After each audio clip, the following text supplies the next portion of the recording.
अब हम जरा एक ऐसी शख्सियत से मुलाकात करवाने लगे हैं जो हमें वक्त बड़ी मुश्किल से देते हैं, है ना, जिनको हम बहुत टाइम से सोचते थे, लेकिन कभी बैरून मुल्क दौरे पे होते हैं, कभी कहाँ पर होते हैं कभी टर्किश ड्रामे में होते हैं, टर्किश ड्रामे में होते, समझ गए होंगे वैसे सब। और हमें नहीं पता था कि एक्टर भी उनके अंदर एक छुपा हुआ है। एक बेहतरीन होस्ट तो हमने देखा, एक अच्छा मेंटोर तो हमने देखा, लेकिन एक अच्छा एक्टर माशाल्लाह वहाँ पर देखा। माशाल्लाह माशाल्लाह। तौसीक हैदर साहब साथ मौजूद हैं। अस्सलाम वालेकुम जी, कैसे हैं आप? वालेकुम अस्सलाम, जीते रहें आप दोनों। Thank you Sabeen, thank you Shoaib. हम आपको बचपन से देख रहे हैं। बिल्कुल नहीं, आपकी अम्मी भी मुझे बचपन से देख रही हैं।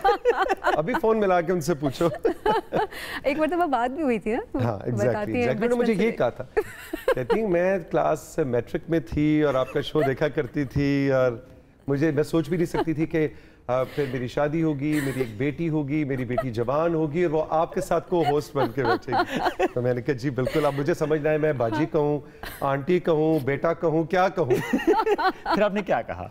मैंने कहा जी जी जी। जबरदस्त। कितनी मरतबा ये बात सुनने को मिलती है कि आपको बचपन से? एक दिन में तकरीबन 4-5 दफा। Which is good. Which is good. क्योंकि नॉर्मली तौसीक भाई हमने ये देखा ना इस मीडिया इंडस्ट्री को लेकर के एंकरिंग या होस्टिंग का जो एक प्रोफेशन है ये बड़ा श्रिंक होता है, या इसमें एक बड़ा होता है, लिमिटेड स्कोप होता है, चंद साल के लिए होता है, फिर खत्म हो जाता है। लेकिन आपने इसको गलत साबित कर दिया। शायद नहीं, शायद आप ये कहेंगे हमारे यहाँ जितने बड़े एंकर्स आप देखें, मतलब मोइन अख्तर साहब अल्लाह गरी के रहमत करे, उस लिहाज से देखा जाए तो इतना बड़ा आर्टिस्ट चला गया, लेकिन वो अपने पीक ऑफ करियर पे गए।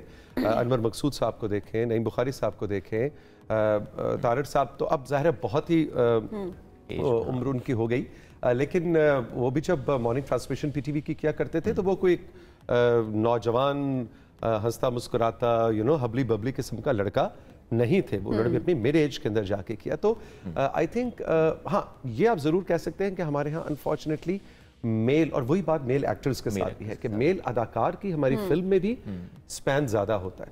खातून अदाकारा कुछ अरसे के बाद कहते हैं बस जी होंडते हैं, बस नहीं आप कोई खत्म हो गया, अब तो बूढ़ी हो गई। ये एक थोड़ा सा जेंडर इनसेंसिटिविटी हमारे जनरल शो बिजनेस और मीडिया की है, and I think that's same thing falls for anchoring also. मर्द एंकर कितना भी सीनियर हो जाए, आप कहते हैं जी मंच गया है, खवातीन को कहते हैं अब मंच तो गई, लेकिन जरा थोड़ा सा कुछ करा लो, है ना, ये हल्का सा ये देखो ना, जरा बालों को करवा भी लिया जाता है प्रेशर में आके। अपनी मर्जी से कोई करवाए तो कोई मसला नहीं होता, लेकिन प्रेशर में नहीं करना चाहिए बिल्कुल भी। बिल्कुल। क्या सोचा कि तुमने नहीं करवाया? है ना, मैंने नहीं करवाया, अभी तो मैं छोटी हूँ ना, मैंने कहा थोड़ी सी बड़ी हो जाऊँ फिर। 40 साल तकरीबन। मैं ये एजिस्ट किस्म के कॉन्वर्सेशन में मैं नहीं पढ़ा। ये कैसे अब सत्य सावित्री बन के सवाल बात इसने शुरू की थी मेरे से बात हुई अभी। अच्छा जरा एक्टिंग का बताएं, कब कैसे सोचा टर्किश ड्रामे में? अब पाकिस्तानी ड्रामे में काम नहीं करना, अच्छी ऑफर्स आती है, नहीं मैं तो एक्टिंग नहीं कर सकता, टाइम देना पड़ता है। टर्किश डायरेक्ट टर्की पहुंच के एक्सपीरियंस कैसा रहा? बिल्कुल नहीं, बड़े ऑनर की बात है एक तो। दूसरा ये कि वो कुछ किरदार इस तरह का था कि उस सीरियल के अंदर अतीका ओडो साहिबा जब कास्ट होगी उस कैरेक्टर में, तो उनके हस्बैंड का कैरेक्टर दिखाना था, और वो कुछ किरदार इस तरह का था कि वो सेट फिट बैठ रहा था मुझ पे। तो बस उन्होंने राब्ता किया एंड आई थॉट कि okay why not give it a try. दूसरी बात ये कि कोई उस तरह का नहीं था कि जी बहुत लंबे अरसे के लिए जाना है और बहुत लंबा सीरियल बहुत लंबा है वो, सही है। लेकिन मेरा और अतीका जी का किरदार जो है वो बिल्कुल एक गेस्ट अपीयरेंस आप कह सकते हैं, पहले 2-3 एपिसोड्स के लिए ही थी। अच्छा। जिसमें वो जो हीरो है उसके माँ बाप का किरदार हमारा है। तो वो दिन भी बहुत कम थे, सिर्फ हफ्ते 10 दिन का काम था। तो कर लेते हैं। अतीका ने आओ चलते टर्की की सैर भी हो जाएगी, मैंने कहा चलें ठीक है। But it was a good experience क्योंकि मैंने पहले थिएटर बहुत कर रखा है। तो उसके बाद इतनी बड़ी RGB प्रोडक्शन जो कि मतलब बहुत बड़ी प्रोडक्शन है टर्की की, और इतने बड़े इंफ्रास्ट्रक्चर, मतलब फिल्म से भी बड़ा एक इंफ्रास्ट्रक्चर था जिस पे वो ड्रामा शूट हो रहा था। तो मैंने तो एंजॉय बहुत किया, सीखा बहुत लुत्फ आया। और पाकिस्तान के हवाले से देखा जाए तो बड़े फ़ख्र की बात है मेरे लिए भी, अतीका के लिए भी, कि पाकिस्तान से हम दोनों को चुना गया टू रिप्रेजेंट एक पाकिस्तानी कपल की कहानी है जो लंदन में रहते हैं और उनका एक जवान बेटा है जो तुर्की जा रहा है पढ़ने के लिए। तो बाकी कहानी फिर उन स्टूडेंट्स की कहानी है। एक्चुअली जो सीरियल है वो उन इंटरनेशनल स्टूडेंट्स, लेकिन आपने उसकी बेस बना के दिया उसके हाँ बैक एंड स्टोरी के अंदर वो अताबिक मोहसिन हमारे बड़े टैलेंटेड लाहौर के एक्टर हैं, तो अताबिक मेरा बेटा बना हुआ, तो उसके बैक एंड की स्टोरी में दिखाया गया कि वो कैसे how did he end up in Turkey as a student. जुबान के कोई चैलेंजेस आए? नहीं, जुबान उसमें क्योंकि वैसे तो तुर्की ज़बान का वो ड्रामा है और तुर्किया में शूट हुआ है, लेकिन मेरा और अतीका का जो किरदार है वो पाकिस्तानी पेरेंट्स का ही है, जो कि इंग्लिश बोलते हैं और लंदन में पले बड़े हैं, तो और उनका बच्चा, तो हमारा जो सीक्वेंस था वो टर्किश सबटाइटल्स के साथ इंग्लिश में है, इसलिए मुझे टर्किश नहीं सीखनी पड़ी। हस्बैंड की सिर्फ एक्टिंग ही करनी है? हाँ, मैं पहले जरा देख रहा हूँ ना कि अदाकारी, अब अच्छा फीडबैक मिल रहा है तो अब मैं जरा सोच रहा हूँ कि इसको एक्चुअल भी कर लिया जाए। रिहर्सल काफी अभी सोच लिया है, रियली सोच लिया, शादी करने का सोच लिया। मैं तुम्हें एक मजे की बात बताऊं, लोग इतना माइन्यूटली देखते हैं कि मैं अभी वापस छुट्टियों पे गया हुआ था, मैंने वापस आने के बाद पहला शो किया परसों पीटीवी होम पे, जो मॉर्निंग शो मैं करता हूँ, तो मेरे इंस्टा के ऊपर देखा गया कि अंगूठी आ गई है कि आपने वेडिंग वो जो रिंग वाली जो वो पहनी हुई है, तो ये तो कुछ हो गया है। कब हुई ये स्टोरी सुनाए जरा। नहीं बस ये वैसी रिंग, फैशनी रिंग है, पहन ली है तो वो खुश हो गए। नहीं, लेकिन आपने कहा ना फैसला कर लिया। नहीं, मैंने उन्हें कहा कि जो वेडिंग रिंग आपने बज़ाहिर वेडिंग रिंग पहनी हुई, तो उसके बाद वेडिंग के बाद का अपना मुस्तकबिल भी पहना हुआ है, साथ वाली उंगली पे। पता नहीं आपका कैमरा क्लोजअप दिखा सकता है कि नहीं दिखा सकता? बिल्कुल दिखा रहा है। तो ये जो वेडिंग रिंग वाली ये हो गई, और उसके बाद मुस्तकबिल भी साथ। हालांकि आपने कहा कि मैंने सोच लिया है, अब करना है। हाँ, मैंने सोच लिया कि मैंने बड़ा होके ये बनना है। शादी नहीं करनी, शादी नहीं करनी। तो अच्छा रिश्ता हो तो बताओ। अच्छा रिश्ता था तो सही, आपने मना कर दिया। ऑन एयर बताया गया था कि अच्छा रिश्ता है, और आकर बंदी ने बताया, लेकिन एक ऑन एयर जो बताया था, बंदी ने आके बताया भी था। क्या भाई, मैंने प्रपोज किया था, उसने इनकार कर दिया। हाँ। फिर जब उसने कहा कि अच्छा चलो ठीक है, तो मैं कहीं और शिफ्ट हो चुका था। ये स्टोरी हुई थी। अच्छा, ये बेसिकली हम जिनकी बात कर रहे हैं उन्होंने खुद ऑन एयर आके भी बताया था। नादिया खान की हम बात कर रहे हैं। क्या स्टोरी थी? स्टोरी ये थी कि नादिया और मैं बहुत अच्छे दोस्त थे, बहुत अच्छे दोस्त हैं, और बहुत ही आप तो उस वक्त दोनों शायद पैदा नहीं हुए थे। बेशक, यकीनन। नादिया का नया करियर का आगाज़ था, FM 100 हम दोनों किया करते थे, फिर PTV पे। सो यहीं वो रावलपिंडी से, मैं इस्लामाबाद से, तो बिल्कुल आप यकीन जानिए लड़कपन। मतलब एक्चुअली नादिया मैट्रिक FM में पढ़ती थी। टीनेजर्स थे? नहीं, वो हाँ मुझसे छोटी है 8-10 साल या समथिंग लाइक दैट। तो वहाँ पे दोस्ती हो गई, और दोस्ती फिर बहुत ज़्यादा दोस्ती हो गई, तो बिल्कुल हमने सोचा, प्यार हुआ। अल्लाह, इसकी आंखें देखो। तुम्हारी आंखें क्यों नम हो रही हैं? मैं स्टोरी सुन रही हूँ। अच्छा, तुम ऐसे देखा कोई फिल्म डाइवर्ट कर रहे हैं। नहीं, मैं चाह रहा इसका क्लोजअप जरा ले। अच्छा जी, फिर तो फिर दोस्ती बहुत हो गई। फिर एक्चुअली ऑब्वियसली मतलब मैं बिल्कुल इसमें कुछ छुपाने वाली बात नहीं, नादिया मेरी बहुत अच्छी दोस्त थी, है, और हमने वाकई ये सोचा भी था, लेकिन फिर नहीं बनी बावजूद। आपने प्रपोज किया था पहले? नहीं, प्रपोज वाली तो कुछ सीन हुआ ही नहीं था, तो ब्याह करके टूर गई हो। माशाल्लाह, now she is very happy, और आपकी दोस्ती की वो भी बात करती हैं, आप भी बात करते हैं। अल्लाह उनको भी खुश रखे, उनकी बड़ी प्यारी सी फैमिली है। उनकी प्यारी सी फैमिली है, और फिर अब जो उनके हस्बैंड है Faisal, he is a lovely gentleman, और बहुत मुझे उनके व्लॉग्स देख के मुझे बहुत खुशी होती है। और देखो, मैं एक बात बताऊं, ये शादी जो है ना, ये बड़ी एक कड़मस वाली इक्वेशन होती है।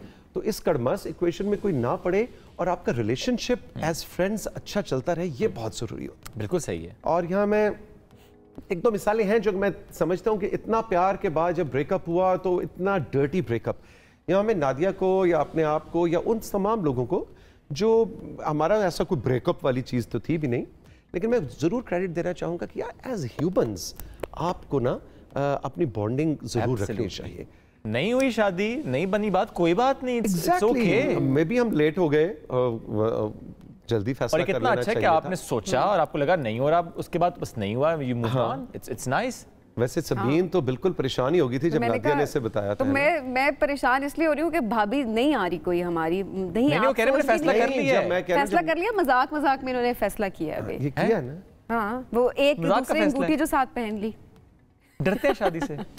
नहीं, शादी से डरता नहीं हूँ, लेकिन मेरा ख्याल है कि शादी is not the end of the world. Of course not. Exactly. It is just like even not the start. It is not even the start. Yes. Exactly. So उसमें शादी हो जाने के बाद भी बहुत सी चीजें जो आपकी जिंदगी के इनकम्प्लीट रह जाती, और शादी के बगैर भी आपकी बहुत सी चीजें जो कंप्लीट हो जाती। So I don't think कि शादी is the end of the world, और हमें भी एज अ सोसाइटी भी अब हमें ग्रो करना चाहिए, और हमें इस स्टीरियोटिपिकल नोशन से भी निकलना चाहिए कि अच्छा अब फिर तो अगला स्टेप है कि जी औलाद, बच्चा नहीं हुआ तो इसका मतलब आप एक मुकम्मल इंसान नहीं है। अच्छा, बच्चे में भी बेटा आपने नहीं दिया तो इसका मतलब आप फिर बेटा भी बड़े होके तब कुड़ी दा ब्याह नहीं होया, आपकी बेटी अनमैरिड रह गई, never ending kind of a thing. आपकी बेटी अनमैरिड रह गई मींस। अच्छा, एक और चीज ये कि हमारे यहाँ लड़के से ये पूछा जाता है शादी नहीं की, और लड़की से पूछा जाता है शादी नहीं हुई। ये बड़ा छोटा सा फर्क है, लेकिन ये बहुत बड़ा ये आपके जहन साजी की बहुत बड़ी और बहुत ही अफसोसनाक मिसाल है कि मर्द के पास ये हक है शादी करने का, अगर वो शादीशुदा नहीं है तो उसने की नहीं है, अदरवाइज तो। और अगर लड़की है तो क्योंकि उसने तो बैठना है और रिश्ता आना है, और कोई हाँ कर देगा तो उसने आदाब करके हाँ करके। ये हमारा कल्चर है जिसको हमें थोड़ा सा ठीक करने की जरूरत है। Exactly Sabir, but I am saying कि हम लोगों को एज अ सोसाइटी और आप के जनरेशन के एंकर्स को अब एक वो रिस्पॉन्सिबल मैच्योर नोशन की तरफ बढ़ना है कि ये शादी हुई नहीं, शादी की नहीं वाले नोशन से चॉइस है, और इसका एज से कोई ताल्लुक नहीं है। जब किसी को लगे वो शादी कर सकता है। सुबह सुबह कितनी, वैसे अभी भी देखे कितनी बातें कर रहे हैं, लग रहा है एक अपना शो करके आए। नाश्ते में क्या खाया? भिंडी खाई थी। अच्छा, सब्जियां खाते हैं ज्यादा। फिटनेस का राज क्या है? गोश्त। फिटनेस का क्या राज है? फिटनेस का राज ये है 2 चीजें। सिक्स पैक्स जो बन रहे हैं इसका राज बताइए ना। अब ये देखें शोएब, सिक्स पैक्स का राज 6 में से 5 रह गए, 1 बन गया। ये थोड़ा सा गेन किया है ना। अब बंदा 80 साल का हो और वो 40 साल का लगे तो ऐसा कैसे हो सकता है? ज्यादा नहीं तो कैसे ये राज क्या है? कितनी एज है मेरी बताओ? 55, 6, 54। अच्छा, सो ठीक है, नॉट बैड। अच्छा ठीक है। अभी तक गुजार, अभी भी आप 55 साल का एक इंसान, लड़का कहें जी, लड़का 55 साल का एक इंसान माल्टे रंग का कोट पहन के इलेक्ट्रिक ब्लू बाल डाई करा के कर सकता है, तो इसका मतलब है कि वो ज़हनी तौर पे काफी अभी बच्चा है, यंग है। क्या बात है, यंग है। कैसे रखा हुआ इतना यंग? यार आई थिंक ये मोस्ट फ्रीक्वेंटली आस्क्ड क्वेश्चन से यही है कि कैसे मेंटेन रखा हुआ है आपने रिवर्स एजिंग। 2-3 चीजें हैं। एक तो कार्बोहाइड्रेट्स कम से कम कर दें। अच्छा। रोटी नान को लग्जरी समझें, जरूरत ना समझें। मैं हफ्ते में 1 दिन या 2 दिन रोटी खाता हूँ। ओके। गोश्त, हाई प्रोटीन्स। चीनी का हिज्जे भी शायद मुझे भूल चुके हैं कि चीनी लिखी कैसे जाती है, शुगर के क्या स्पेलिंग्स हो। नाइस। मेरे घर में चीनी आती ही नहीं है, खरीदी ही नहीं। परफेक्ट। फिजी ड्रिंक्स, ये काले नीले पीले किस्म के ड्रिंक्स, हर तरह के ड्रिंक्स मेरे घर में आते ही नहीं है, मुझे पता ही नहीं कि एग्जिस्ट करते हैं। उसके अलावा सबीन को पता है, मुझे she is a very dear friend, close friend, हमने इकट्ठे 3-4 साल काम किया। ये मेरी सुबह से रात तक की रूटीन को समझ पता है इसको। 1 घंटा रोजाना आपने अपने जिस्म को देना है, यू लाइक इट और नॉट, चाहे वो सड़क पे, ग्राउंड में, वॉक करके या जिम में, आपने 1 घंटा अपने आप को देना है। सो बेसिकली ये है। बाकी ये मेरा ख्याल है थोड़ा जेनेटिक भी होता है। ये बाल जो है, मतलब लोग पूछते हैं कि यार अभी तक कैसे। हालांकि आपने ट्रांसप्लांट नहीं कराया ना? नहीं, खींच के देखो, लेकिन फिर मैं भी खींच के देखूं। ठीक है। अच्छा, ये आपका डाई वैसे बढ़ गया ना, पहले फ्रंट पे था सिर्फ। नहीं, पूरा का पूरा ब्लू है। हाँ, इतना ही था पहले भी। इतना ही क्या हुआ था, बस कलर थोड़ा सा ऊपर नीचे होता रहता है, बीच में ब्लू हो जाता है, अब इलेक्ट्रिक ब्लू हो गया। इलेक्ट्रिक ब्लू हो जाता है, फिर बीच में ग्रीन करने लगा था, लेकिन मुझे पता चला कि ग्रीन स्क्रीन वाले स्टूडियो में मैंने जाना है, तो मुश्किल हो जाएगा। ठीक है, तो बहुत शुक्रिया, साथ मौजूद थे।